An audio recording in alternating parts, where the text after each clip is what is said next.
नमस्कार दोस्तों, जय श्री कृष्ण।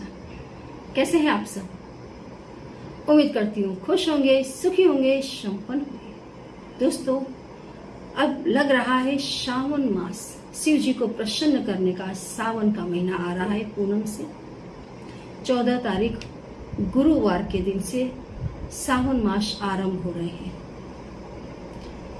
फूटी से फूटी किस्मत भी दोस्तों चमक जाती है जब हम अमुक समय, जैसे सावन मास में शिव जी की पूजा, नवरात्रि में माता रानी की पूजा, जब जिस देवी देवता के पूजा का समय आता है और उस समय यदि हम उनकी पूजा करते हैं, उन्हें हम प्रसन्न कर लेते हैं, तो हम अपने जीवन को बदल देते हैं। कई बार दोस्तों आप देखना, बड़े बड़े अनुष्ठान भी जो काम नहीं कर पाते हैं, वो छोटे छोटे से उपाय काम कर जाते हैं। क्योंकि कोई भी चीज बड़ी नहीं है, छोटी नहीं है। यदि कोई चीज बड़ी है और छोटी है तो वो है आपकी अपनी आस्था। जो लोग तंत्र मंत्र नहीं कर सकते, पूजा पाठ नहीं कर सकते, कोई बड़ा उपाय ना कर सके, वे लोग इस सावन मास में दोस्तों एक छोटा सा काम जरूर करें, जो मैं आपको बताने के लिए जा रही हूँ।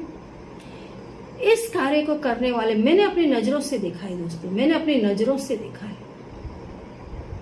ये काम करने वाले व्यक्ति पैसों में खेलते हैं, उन्हें नाम दाम प्रसिद्धि सब कुछ मिलती है।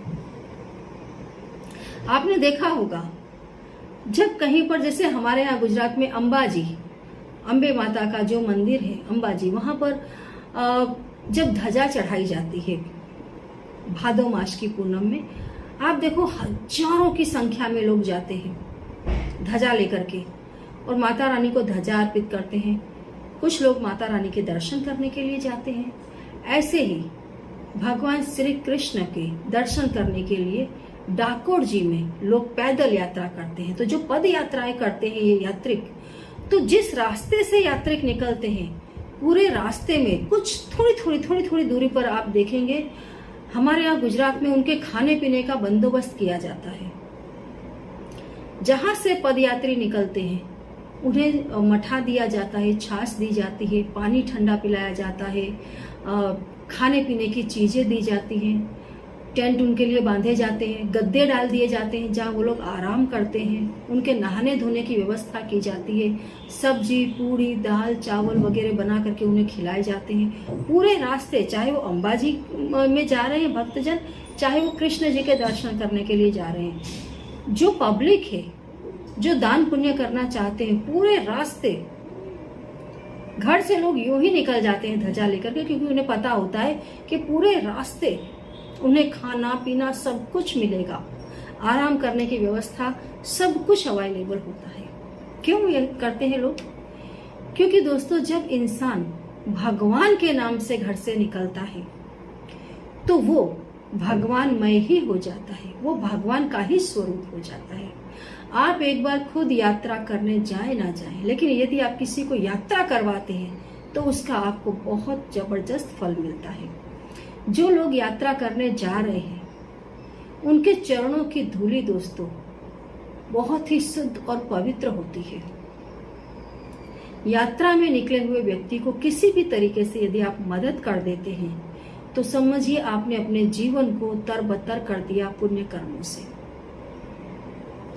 तो ये सावन मास लग रहा है, आप और कोई काम करें ना करें, शिवालय में जाएं। कोई तंत्र मंत्र पूजा पाठ व्रत उपवास आप नहीं कर सकते हैं, कोई बात नहीं, मैं बहुत आसान आपको उपाय बताती हूँ। शिवालय में जाएं, आप देखेंगे सावन मास में प्रत्येक शिवालय में भक्तों की भीड़ इकट्ठा होती है।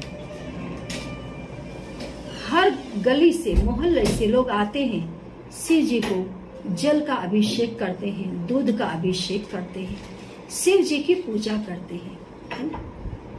ऐसे में दोस्तों जब दोपहर का समय होता है, मंदिर शांत होता है, आप मंदिर की सफाई करें, मंदिर में झाड़ू लगा दें, पोछा मार दें। और पोछा दोस्तों यूं तो आपको पूरे मंदिर में ही लगाना चाहिए, लेकिन जो लोग मंदिर के गर्भगृह में पोछा लगाते हैं, हजारों लोग जो मंदिर में आकर के गए हैं, आप उनका पुण्य फल लूटते हैं। आपने देखा होगा जब व्यक्ति पूजा पाठ करते हैं, व्रत अनुष्ठान, तो अपनी सेवा खुद करते हैं। अपने कपड़े भी किसी और से नहीं धुलवाते हैं, पैरों में चप्पल नहीं पहनते हैं, किसी और से ये नहीं कहेंगे कि आप भोजन बनाओ, खुद अपने हाथ से भोजन बनाते हैं। मतलब जब आप कोई व्रत कर रहे हैं, अनुष्ठान कर रहे हैं, उस समय जो शक्ति आपके अंदर से डेवलप हो रही है और कोई व्यक्ति आपकी सेवा करता है, आपके कपड़े धो देता है, आपको भोजन बना कर देता है, तो जो आपने पुण्य कर्म कमाए हैं उसका वो सहभागी हो जाता है। इसीलिए जो साधु संत है, सज्जन पुरुष है, लोग उनकी सेवा करते हैं ताकि उनके पास जो पुण्य फल है वो उस पुण्य फल को लूट सके। जब व्यक्ति 4 धाम करके आते हैं तो लोग उनसे मिलने के लिए जाते हैं, उनके चरण स्पर्श करते हैं। क्यों? क्योंकि वो पुण्य लूट करके आए हैं। तो इस सावन मास में दोस्तों, जो भक्त जब मंदिर में आते हैं, भगवान शिव की पूजा करते हैं, उनके चरणों की धूली को आप साफ करते हैं। जब आप मंदिर की सफाई करते हैं, ज्यादा ना कर सके तो थोड़ा करें। आपने देखा होगा जो विश्व प्रसिद्ध मंदिर है वहां पर लोग लालायित रहते हैं मंदिर की सफाई करने के लिए। दोस्तों, मंदिर की सफाई करना बहुत बड़ा सौभाग्य का कार्य है। राजा जैसे जियोगे, ये मैं आपको लिख करके देती हूँ।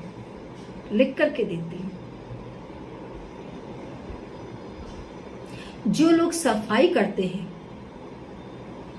मैंने पहले एक वीडियो अपलोड की थी कि सफाई कामदार को आप ये चीज दें, आपको इतना फल मिलेगा। सफाई कामदार यदि आपके घर में ये काम कर देता है तो आपका जीवन सफल हो जाता है। तो कुछ लोगों को उसमें कुछ ऑकवर्ड लगा था कि आप हमको सफाई कामदार क्यों नहीं कहते हैं, कि आप क्यों कह रहे हैं। दोस्तों, सफाई कामदार बहुत ही नसीब वाले होते हैं। अच्छे काम दुनिया कर लेती है, लेकिन कुदरत जब आपको ये काम देती है तो पुण्य लूटने का बहुत बड़ा मौका देती है। तो किसी जगह की जब आप सफाई करते हैं, और खास तौर से मंदिर की, तो आप अपने पापों को काट देते हैं और पुण्य कमाते हैं।